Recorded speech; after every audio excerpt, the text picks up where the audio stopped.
This is African American History is American History. Welcome. I'm your host, Harlan Kearsley. This program's goal is to foster understanding, promote discussion, and expand knowledge through stories of historical events, bios of unsung heroes, as well as timely and relevant news stories which, hopefully, will paint a vivid picture of the effects of segregation, discrimination, and bigotry on the lives of both blacks and whites. Comparisons will be made between the many racially fractured periods of American history and what's going on right now. People sometimes ask me if I would not give anything to be white. I answer most emphatically, no. How do I know what I might be if I were a white man? I might be a sandhog, borrowing away and losing my health for $8 a day. I might be a streetcar conductor at $12 or $15 a week. There is many a white man less fortunate and less well-equipped than I am.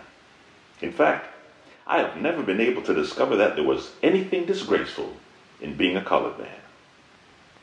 But I have often found it inconvenient in America.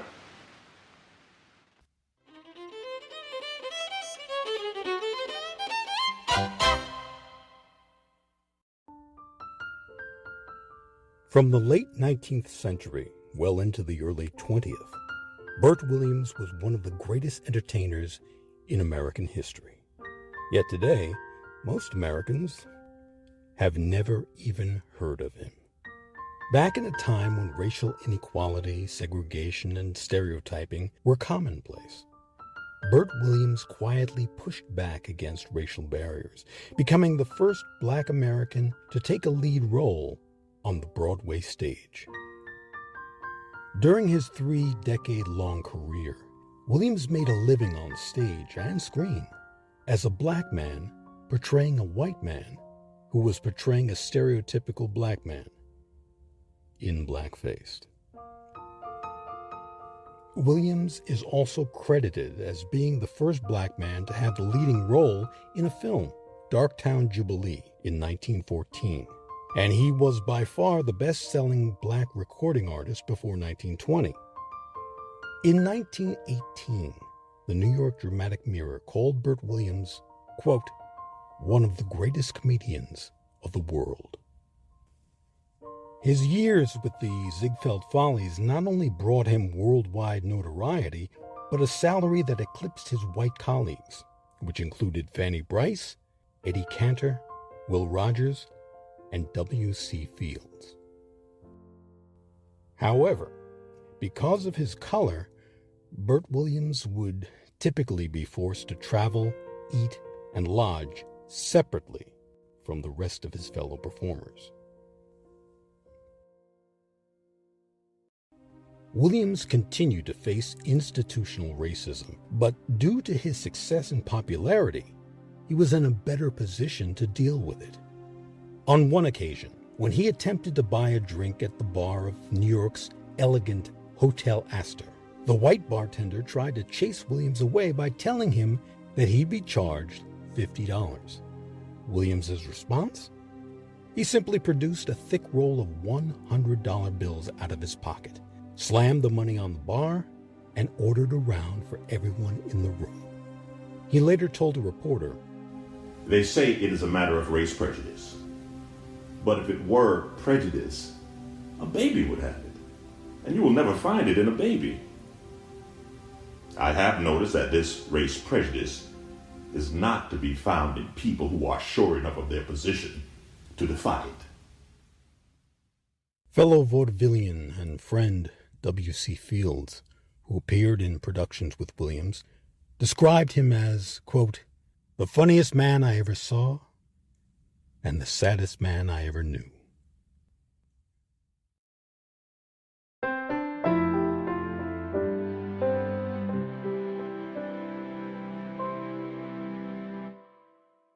This is African American History is American History. Egbert Austin Williams was born in the Bahamas on November 12, 1874, to Frederick Williams Jr. and his wife Julia. In 1885, at the age of 11, Williams permanently immigrated to the U.S. when they moved to Florida. The family soon moved to Riverside, California, where he graduated from Riverside High School in 1892. In 1893, while still a teenager, he joined different West Coast minstrel shows, including Martin and Selig's Mastodon Minstrels in San Francisco. That's where he first met his future professional partner, George Walker.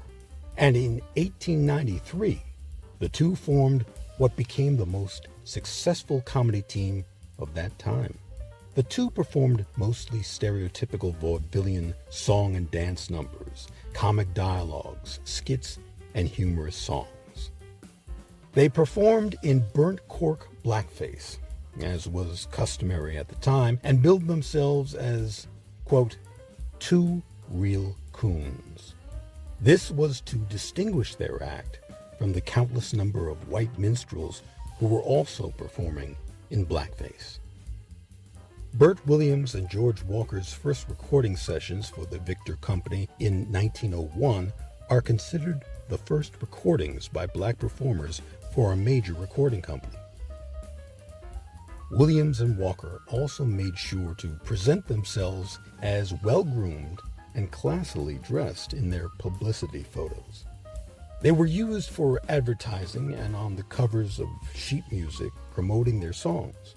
This way, they drew a contrast between their real-life manner and the comical characters they portrayed on stage. Regardless, many black newspapers criticized Williams and Walker for, quote, failing to uplift the dignity of their race. After appearing on Broadway in Victor Herbert's The Gold Bug in 1896, Williams and Walker went on to create pioneering vaudeville shows and full musical productions. Their biggest Broadway hit was In the Homie in 1902, which also played in London the following year. In January of 1909, George Walker was in ill health due to syphilis, which was then incurable. He suffered an on-stage stroke while singing and was forced to drop out of what would become the final Williams and Walker show, Bandana Land. The famous pair never performed in public again, and Walker died less than 2 years later. Since George Walker had always been the businessman and public spokesman for the duo, his absence left Bert Williams professionally adrift. After 16 years as half of a famous duo, Williams needed to reestablish himself as a solo act. He returned to the high-class vaudeville circuit. His new act consisted of several songs, comic monologues in dialect, and a concluding dance. He received top billing and a high salary, but an organization of vaudevillians known as, quote, the White Rats of America set out to intimidate the theater managers into reducing Williams's billing. Bert Williams knew that his much more assertive partner George Walker would have fought back, but the more reserved Williams didn't even protest. Williams had few allies, and fearful of attracting a disproportionate number of black audience members, the big-time vaudeville managers only allowed one black act per bill.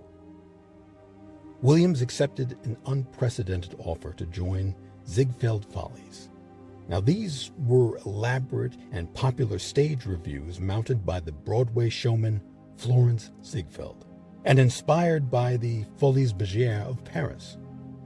The Ziegfeld Follies ran annually between 1907 and 1931. The idea of a black featured performer amid an otherwise all-white show was shocking for 1910.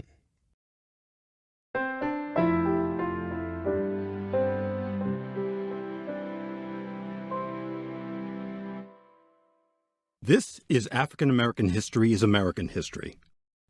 Williams' initial reception was ice cold, and several cast members even delivered an ultimatum to Ziegfeld that Williams be fired. But Ziegfeld held firm. All right, listen up. I can replace every single one of you, except Williams. So if you want to leave, leave, because I'm not firing him. The show's writers were slow to devise material for him to perform, forcing Williams to repeat much of his vaudeville act. But by the time the show finally debuted in June, Williams was a sensation. In addition to his usual material, Williams appeared in a boxing sketch playing off the racially charged Great White Hope heavyweight bout that had just taken place between Jack Johnson and James J. Jeffries. Reviews were uniformly positive for Williams, and also for Fanny Brice, who was making her Broadway debut. In a letter to a friend, Williams described some of the segregation and abuse he still experienced. When ultimate changes come, I wonder if the new human beings will believe such persons as I am writing you about actually lived. Nobody, which became his signature theme in 1906, is a song Bert Williams is best remembered for today. It's a melancholy composition, yet Williams fills it with his dry observational wit and intimate, half-spoken singing style.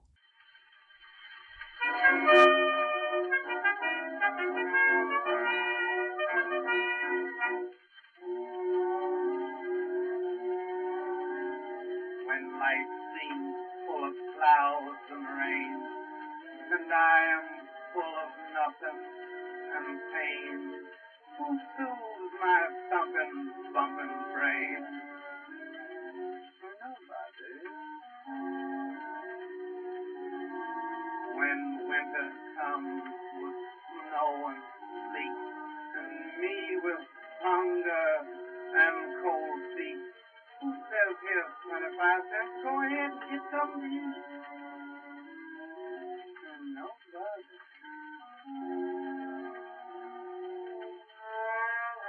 But I never done nothing to nobody.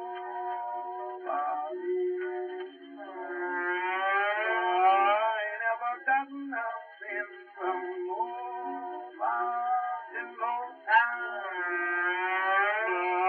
Till I get something from somebody sometime. I'll never do nothing for nobody no time. Williams became so identified with the song that he was obliged to sing it in almost every appearance for the rest of his life. He considered its success both a blessing and a curse. Nobody remained active in Columbia's sales catalog well into the 1930s. There are estimates that it sold between 100,000 and 150,000 copies, a remarkably high amount for that era. Few stage performers were recording regularly in 1910, in some cases because their onstage styles did not translate to the limited technical media. But Williams's low-key natural delivery was ideal for discs of the time, and his personality was warm and funny.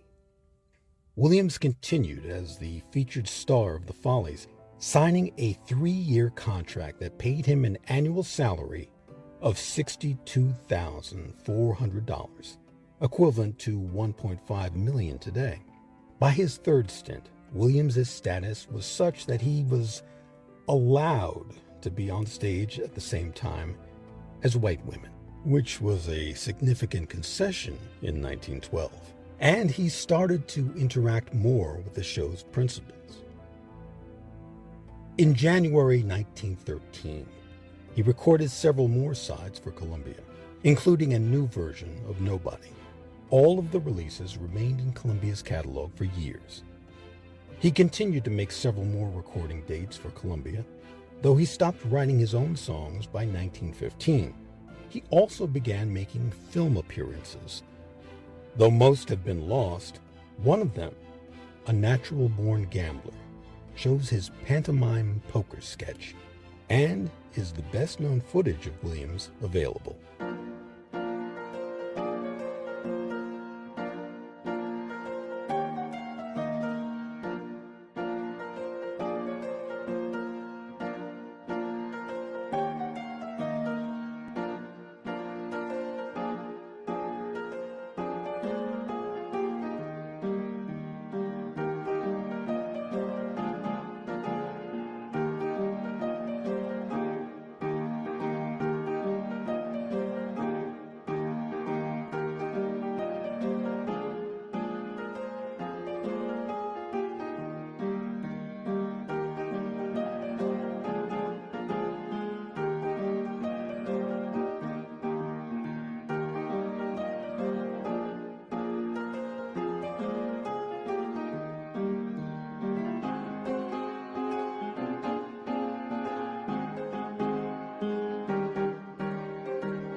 The 1917 installment of Ziegfeld Follies featured a rich array of talent, including Bert Williams, W.C. Fields, Fanny Bryce, Will Rogers, who had debuted in 1916, and newcomer Eddie Cantor. Williams and Cantor did scenes together and struck up a very close friendship. Despite continuous success, Williams's position was tenuous in other ways. When Actors' Equity went on strike in August 1919, the entire Follies cast walked out, except for Williams, who showed up to work to find an empty theater. He had not been told about the strike. I don't belong to either side. He later told W.C. Fields. Nobody wants me. Not feeling fully accepted, Williams suffered emotionally from the racial politics of the era. He experienced chronic bouts of depression in his later years, which led to insomnia and alcoholism. Williams developed pneumonia. But knowing that he was the star attraction, he didn't want to miss any performances. On February 27, 1922, Bert Williams collapsed during a performance in Detroit, Michigan, which the audience initially thought was just another comic bit. Helped to his dressing room, Williams quipped, "That's a nice way to die. They was laughing when I made my last exit." He returned to New York, but his health worsened. He died at his home on March 4th, 1922, at the age of 47. No one suspected that he was sick, and news of his death came as a public shock. More than 5,000 fans filed past his casket, and thousands more were turned away. A private service was held at the Masonic Lodge in Manhattan, where Williams broke his last barrier. He was the first Black American to be so honored by the all-white Grand Lodge. When the Masons opened their doors for a public service, nearly 2,000 mourners of both races were admitted. Williams was buried in Woodlawn Cemetery in the Bronx, New York City. In 1910, Booker T. Washington wrote of Williams, quote, "He has smiled his way into people's hearts. I have been obliged to fight my way." In 1940, Duke Ellington composed and recorded a portrait of Bert Williams. In World War II, the United States Liberty ship SS Bert Williams was named in his honor. And in 1996, Bert Williams was inducted into the International Clown Hall of Fame.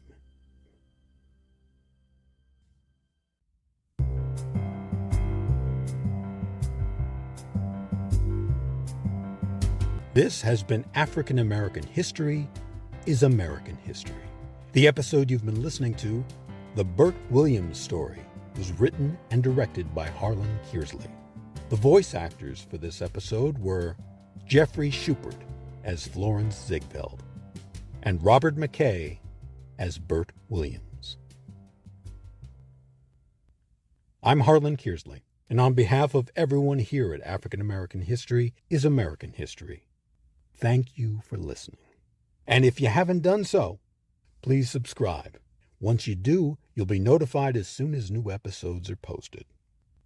Thanks again, and please stay safe.